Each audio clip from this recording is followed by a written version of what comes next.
What happens when the smartest people in the room decide that the rest of the world is too stupid to save itself? We love heroes who fight in the light.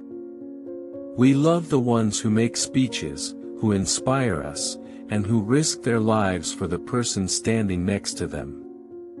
But what if there was a different kind of hero? One who worked in the shadows, who made decisions in boardrooms instead of battlefields, and who believed that their intellect gave them the right to decide the fate of billions without ever asking for permission. Today, we are talking about the Secret Council. The group of geniuses who believed they could play chess with the destiny of the world. They were meant to be the safeguard against universal threats.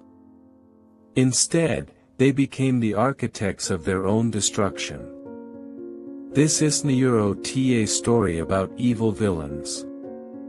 This is a story about the arrogance of geniuses who thought they could outsmart fate itself. Every tragedy in the multiverse begins with a trauma. For the members of this secret council, the titans of science, magic, and strategy, the trauma wasn't losing a battle. It was the trauma of being too smart. Imagine looking at a world that is constantly teetering on the edge of extinction, and realizing that you have the tools to fix it, but no one listens to you because they are blinded by fear or politics. That is a heavy, isolating burden. This group came together not out of malice, but out of desperation. They saw alien invasions, cosmic resets, and global catastrophes. They saw the chaos of the world and thought, we can do better. But there is a fatal trap in intelligence, the belief that knowledge equals wisdom. They convinced themselves that if they could only share their secrets, if they could only consolidate their power, they could prevent the next tragedy before it even started. They began by building a wall of secrecy. They thought the world couldn't handle the truth, so they created a shadow government to manage the reality. It started with the best intentions, the classic, dangerous trap of the greater good.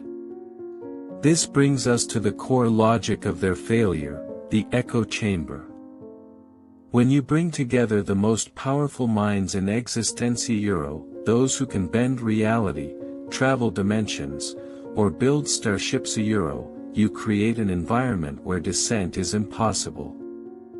If you are the smartest person in the room, and everyone else is also a genius, you start to believe that your collective opinion is objective truth.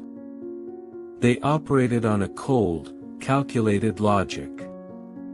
They believed that war was a resource management problem. They believed that threats could be neutralized like bugs in a computer program.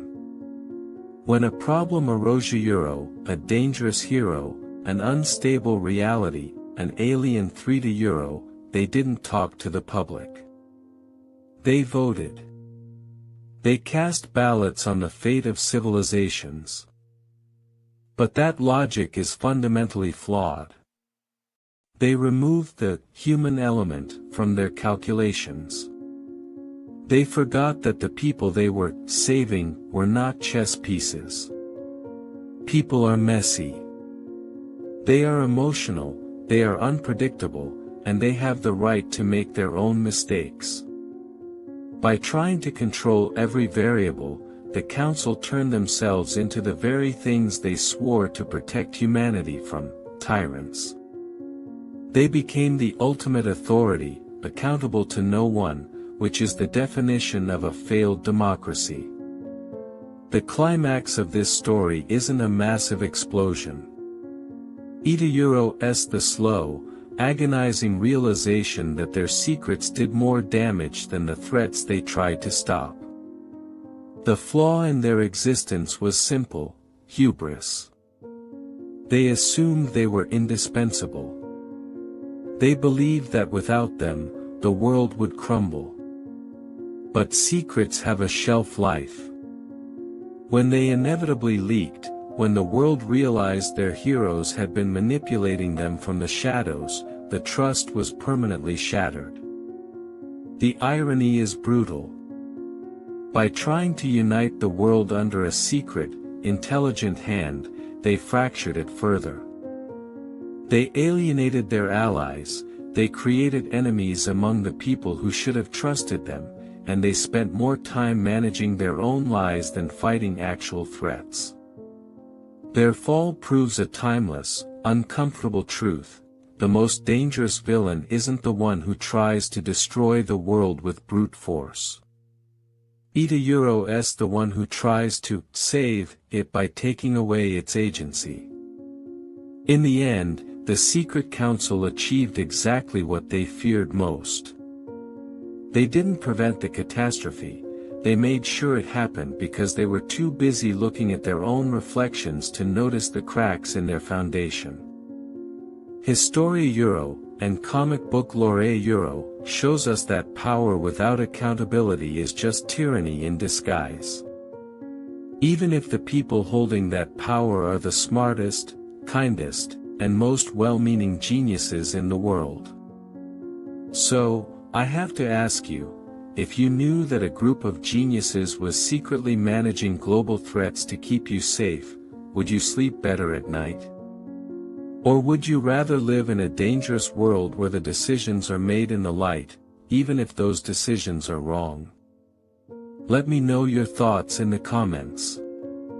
If you enjoy deep dives into the moral complexities of these heroic organizations, hit that subscribe button. Thanks for listening, and I Euro LL see you in the next one.